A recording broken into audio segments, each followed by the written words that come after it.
booties for black girl nerds.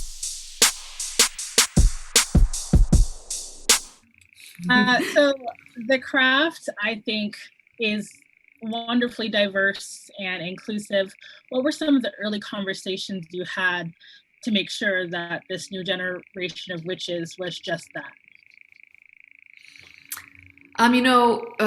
There weren't really any conversations that I had. I was asked to reimagine the original, and this is what I wanted to reimagine it as. I think as a filmmaker, I take my responsibility very seriously when it comes to representation, and I think in talking about women and the queer community and the trans community, I think in a story that is about not just embracing one's othering, but celebrating it and really celebrating it in community felt like just the message that I wanted to put into the universe.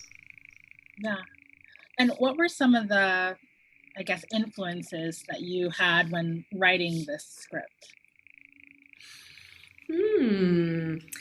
Well, I always start every script writing process from a personal place. I don't really know how to enter into a story without it coming from something that oftentimes surprises me. Like, I didn't realize that these were things from my adolescence that I was still unpacking as a grown-ass woman. So that, I definitely started there.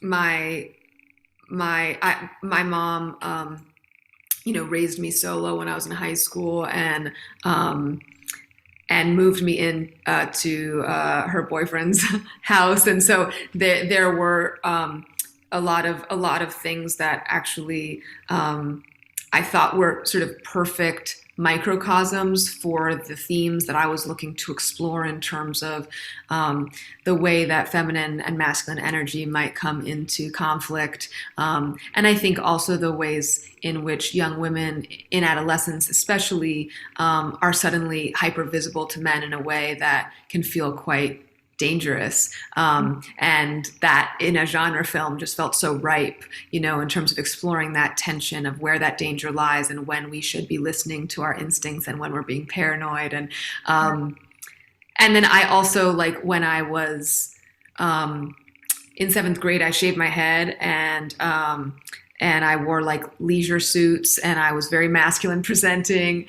and I was misgendered a lot and I was bullied, and I found my crew after feeling very isolated, and my crew was really just so accepting of me, and they were all also othered, and I think that was such an important and transformative moment in my life, and I wanted to capture that here. Well, I think you did a great job. Thanks. I'm curious, some of the dialogue from the first one, like those punchy one-liners, made it into the film. Was that your idea, or did that just kind of come from production? How did that happen? Yeah, I definitely wanted there to be like Easter eggs throughout the film for original craft fans, just because I think that's so much fun, and there is such a nostalgic value to it. So yeah, like Light as a Feather was like such a fun thing to recreate. We Are the Weirdos, Mister is like the line of all lines. So, looking for a home for that in the film that could feel like it was a different context was really a fun challenge. And yeah, there are other little Easter eggs throughout, but it was a real line to toe, because like I wanted to pay homage, but I also wanted the film to stand on its own. Yeah, and I think it'll do a little bit of both, so that's Thanks. Thank you so much for this opportunity, and best of luck with the film. Thank you so much.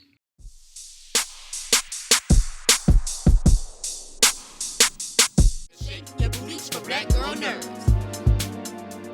Better shake your booties for black girl nerds.